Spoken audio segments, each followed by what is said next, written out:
अम्ल और क्षार को। तो इसमें जो क्वेश्चन होंगे महत्वपूर्ण उनको पढ़ेंगे। पहला क्वेश्चन है इसमें अम्ल एवं क्षार, चैप्टर का नाम ही है अम्ल और क्षार। तो इसमें हमने सबसे पहले जो क्वेश्चन लिखा है वो लिखा है अम्ल एवं क्षार में अंतर लिखिए। तो आप ये समझें कि अम्ल और क्षार होता क्या है। जो अम्ल होता है वो क्या होता है, सबसे पहले अम्लों के बारे में जानेंगे कि अम्ल होता क्या है और इसका पता कैसे लगता है। तो अम्ल जो होती हैं वो स्वाद में खट्टे होती हैं, ठीक है, और जो क्षार होती हैं वो स्वाद में कड़वे होती हैं।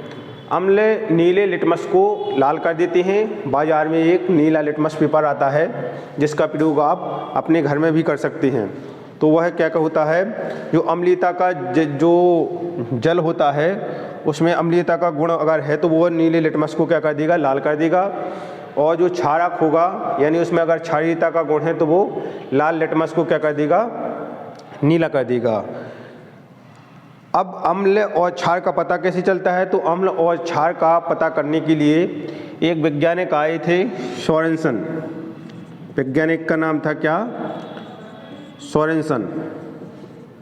तो सोरेनसन ने सन 1909 में एक स्केल की खोज की थी जिसे हम क्या बोलते हैं, पीएच स्केल बोलते हैं। तो पीएच स्केल के माध्यम से उन्होंने, एक स्केल होती है पीएच स्केल जिसमें 0 1 से लेकर के कहाँ तक 14 तक के अंक होते हैं, और जो बीच का अंक होता है 7। तो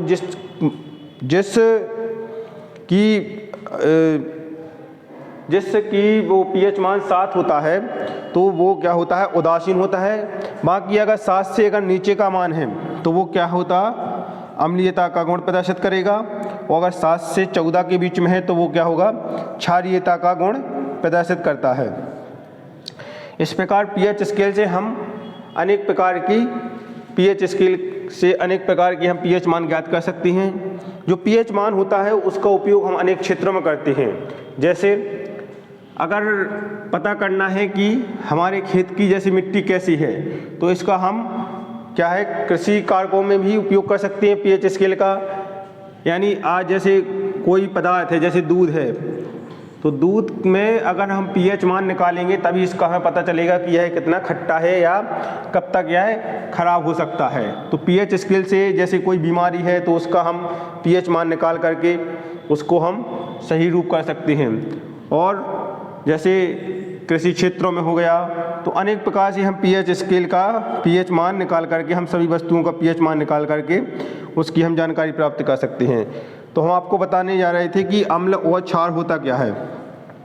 तो जो पीएच स्केल में 1 से 7 तक के जो पीएच मान होता है वो अम्लीयता का गुण प्रदर्शित करता है। जो 7 से 14 तक होता है वो क्षारीयता का गुण प्रदर्शित करता है। इसके अलावा जो जिसका मान 7 होता है वो क्या होता है, उदासीन होता है। जैसे आपने एक ऑब्जेक्ट आता है कि शुद्ध जल का पीएच मान कितना होता है, तो शुद्ध जल का पीएच मान कितना होता है, शुद्ध जल का पीएच मान होता है 7, ठीक। यह अधिकांशतः ऑब्जेक्ट आता है कि शुद्ध जल का पीएच मान कितना होता है, तो शुद्ध जल का पीएच मान 7 होता है, जो कि यह एक उदासीनता का गुण प्रकट करता है। तो अम्ल क्षार को पढ़ रहे थे हम। तो अम्ल क्षार में जो इसमें लिखा है, अम्लों में अम्लीयता का गुण पीएच स्केल में 7 से कम होता है, यानी 7 से कम है तो वो अम्लीयता का गुण प्रदर्शित करेंगे, और 7 से अधिक है तो वो क्षारीयता का गुण प्रदर्शित करेंगे। इसके अलावा अम्ल जल में विलय होकर, यानी जो अम्ल होते हैं वो अगर जल में विलय करें हम तो वो हमें हाइड्रोजन आयन देंगे। H+ आयन का मतलब है हाइड्रोजन आयन देंगे। और क्षार को अगर हम जल में विलय करेंगे या घोलेंगे तो वो हमें हाइड्रोक्साइड आयन देगा। OH आयन का मतलब होता है हाइड्रोक्साइड आयन देगा। अम्ल क्षारकों को उदासीन कर देते हैं, ठीक है।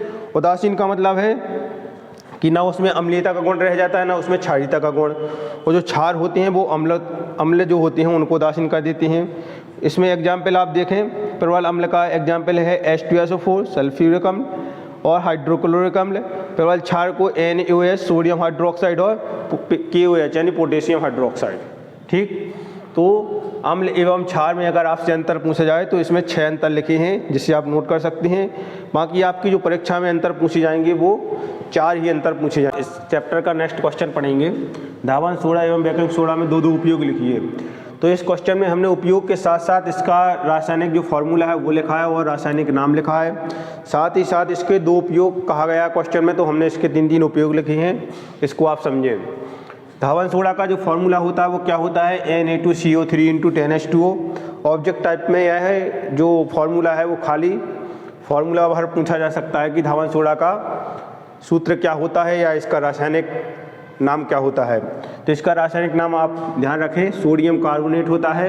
जो फार्मूला होता है वो होता है Na2CO3 × 10H2O। धावन सोडा मतलब जो होता है वो क्या है, धोने का सोडा, जिसका उपयोग हम घर में साफ़ सफाई के लिए या जैसे कोई उद्योग वगैरह है, कांच उद्योग हो गया, माचिस उद्योग हो गया, उसमें भी हम इसका उपयोग करते हैं। तो इसके उपयोग में हमने सबसे पहला जो उपयोग लिखा है वो लिखा है, इसका उपयोग कांच, साबुन एवं कागज़ उद्योग में किया जाता है। ठीक, घरों की साफ़ सफाई हेतु धावन सोडे का उपयोग किया जा सकता है।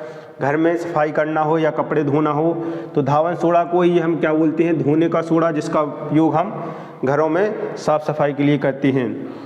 तीसरा उपयोग लिखा है इसमें, जल की स्थायी कठोरता को दूर करने के लिए, यानी कुछ लंबे समय तक जहाँ पर जल भरा रहता है तो वहाँ पर क्या हो जाता है, एक निशान बन जाता है। तो उसकी जो कठोरता होती है जल की, ठीक है, एक कठोर जल होता है, एक मृदु, तो कठोर स्थायी कठोरता को दूर करने के लिए हम किसका उपयोग करते हैं, धावन सोडा का उपयोग करते हैं। इसके बाद बेकिंग सोडा को पढ़ते हैं। बेकिंग सोडा क्या होता है, बेकिंग सोडा का जो फार्मूला होता है वो होता है NaSCO3 यानी सोडियम हाइड्रोजन कार्बोनेट। इसका भी रासायनिक नाम और फार्मूला आपकी परीक्षा में ऑब्जेक्ट टाइप में पूछा जा सकता है। तो हमने उपयोग के साथ साथ यहाँ पर इसका रासायनिक सूत्र और रासायनिक नाम साथ में लिख दिया है। उपयोग, सबसे पहला उपयोग कहता है इसमें, जो बेकिंग सोडा होता है वो खाने वाला सोडा होता है। आपने इसका उपयोग घरों में देखा होगा, एक सफ़ेद कलर का पाउडर होता है जिसे हम खाना पकाने के लिए उपयोग करते हैं। जैसे कोई खाना है, खाने वाली चीज़ है, अगर लंबे समय में वो लंबे समय का टाइम ले रही है पकने में, तो उसमें हम थोड़ी सा बेकिंग सोडा डाल करके उसको शीघ्रता से हम पका सकते हैं। तो इसका उपयोग लिखा, सबसे पहला हमने इसका उपयोग सोडा अम्ल अग्निशामक के रूप में, अग्निशामक क्या होता है जिससे हम आग बुझाते हैं, वो अग्निशामक, उसमें भी प्रयोग होता है। इसका उपयोग हम एंटीसिड के रूप में करते हैं। ठीक है, खाने को हम शीघ्रता से पकाने के लिए भी हम बेकिंग सोडा का उपयोग करते हैं कि हमारा खाना जल्दी पक जाए और टाइम कम लगे। तो धावन सोडा और बेकिंग सोडा के जो उपयोग हैं उनके साथ साथ इनके आपको फार्मूला और रासायनिक नाम भी ध्यान रखना है। प्लास्टर ऑफ पेरिस के बारे में पढ़ेंगे, तो प्लास्टर ऑफ पेरिस के बारे में संपूर्ण जानकारी पढ़ेंगे इस क्वेश्चन में। आप देखें, प्लास्टर ऑफ पेरिस को हम क्या बोलते हैं, POP। आपने नाम सुना होगा POP का, जिसका उपयोग हम घरों में जो डिज़ाइन वगैरह के लिए जो POP डिज़ाइन होती हैं वो इसी की बनाई जाती हैं। तो इसका हमने सबसे पहले इसका फार्मूला लिखा है। इसका जो फार्मूला होता है वो क्या होता है, CaSO4 × ½ H2O यानी 1/2 H2O। तो जो प्लास्टर ऑफ पेरिस है ये परीक्षा की दृष्टि से बहुत ही महत्वपूर्ण प्रश्न है। इसमें से कई ऑब्जेक्ट बनते हैं, जैसे इसका सबसे पहले तो इसका सूत्र ही पूछ सकते हैं वो कि प्लास्टर ऑफ पेरिस का रासायनिक सूत्र क्या होता है, तो वो होता है CaSO4 × 1/2 H2O। इसके बाद इसका रासायनिक नाम, तो इसका रासायनिक नाम क्या होगा, कैल्शियम सल्फेट हेमीहाइड्रेट, ये इसका रासायनिक नाम होता है। अब बात आती है कि जो प्लास्टर ऑफ पेरिस होता है उसका उपयोग कहाँ करते हैं, तो इसका उपयोग हम अपने दैनिक जीवन में बहुत ही जगह करते हैं। जैसे पहला उपयोग हमने लिखा है दंत चिकित्सा के सांचे बनाने में, यानी जो चिकित्सा के क्षेत्र में जो दांतों का जो सांचा बनता है वो किसका बनता है, प्लास्टर ऑफ पेरिस का। जो हड्डी टूट जाती है तो उस पर जो हम लेपन करते हैं तो वो किसका होता है, प्लास्टर ऑफ पेरिस का होता है, जिससे कि हड्डी के ऊपर जो वो प्लास्टर ऑफ पेरिस का चढ़ाया जाता है तो वो क्या का होता है, प्लास्टर ऑफ पेरिस का। तीसरा है घरों की सजावट हेतु डिजाइन बनाने में। आपने घरों में देखा होगा प्लास्टर ऑफ पेरिस की डिजाइन होती है, जो घरों में फूल वगैरह जो दीवार की छत पर बनाए जाते हैं या अन्य सजावटी सामान बनाए जाते हैं वो किसके बनते हैं, प्लास्टर ऑफ पेरिस के।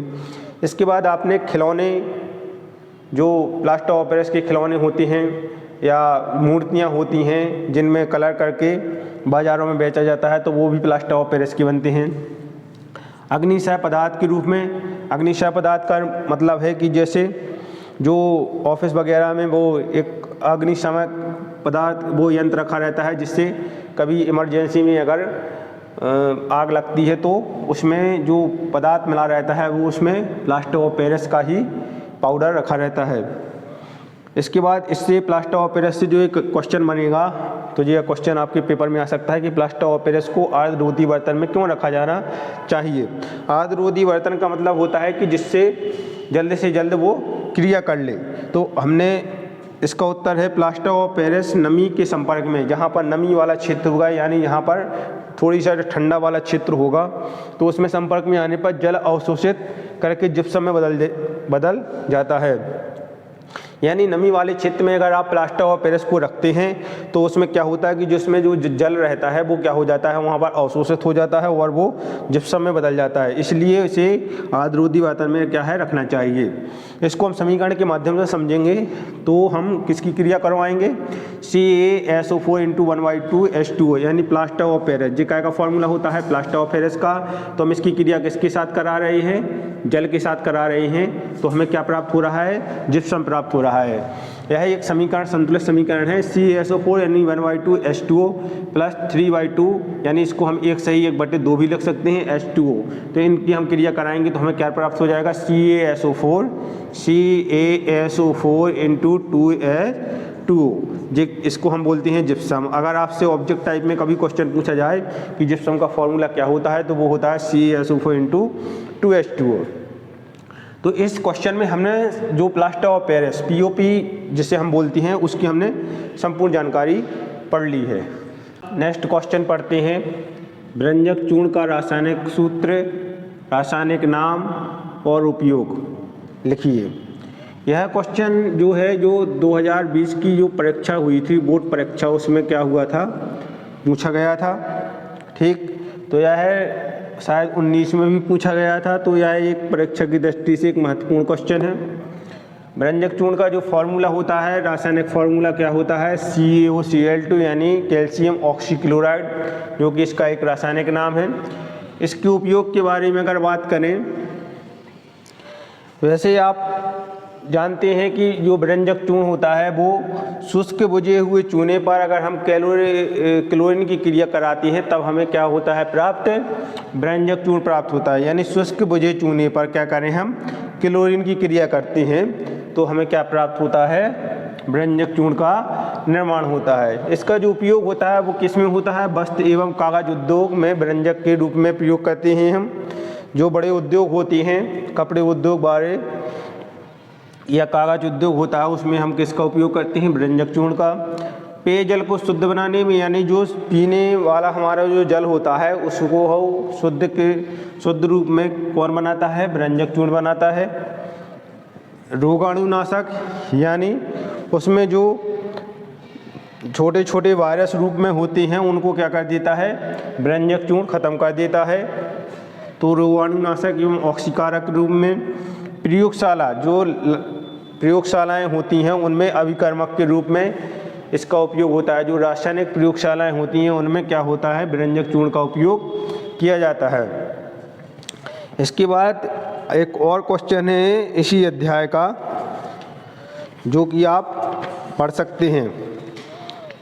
जैसे एक क्वेश्चन है इम्पोर्टेंट, इसमें कहा गया है कि एक ग्वाला ताजे दूध में बेकिंग सोडा मिलाता है, क्यों मिलाता है। उसमें पहला क्वेश्चन पूछा गया है, ताजे दूध में pH के मान को 6 से बदलकर थोड़ा क्षारीय क्यों बना देता है। तो आप जानते हैं कि जो ग्वाले होते हैं तो दूध में क्या करते हैं, वो बेकिंग सोडा, तो बेकिंग सोडा का क्यों उपयोग करते हैं, क्योंकि दूध क्या होता है, लंबे समय तक चलता रहता है।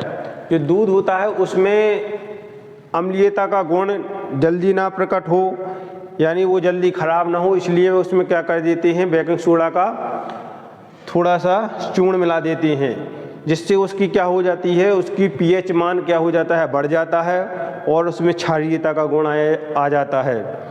ठीक है, तो इस प्रकार का जो क्वेश्चन है ये आप पढ़ सकते हैं, यह भी एक अच्छा क्वेश्चन है। तो किसी भी चीज़ में अगर हम बेकिंग सोडा को मिलाते हैं तो उसमें क्या हो जाती है, उसकी क्षारीयता का गुण लंबे समय के लिए बढ़ जाता है और वो खराब नहीं होता है।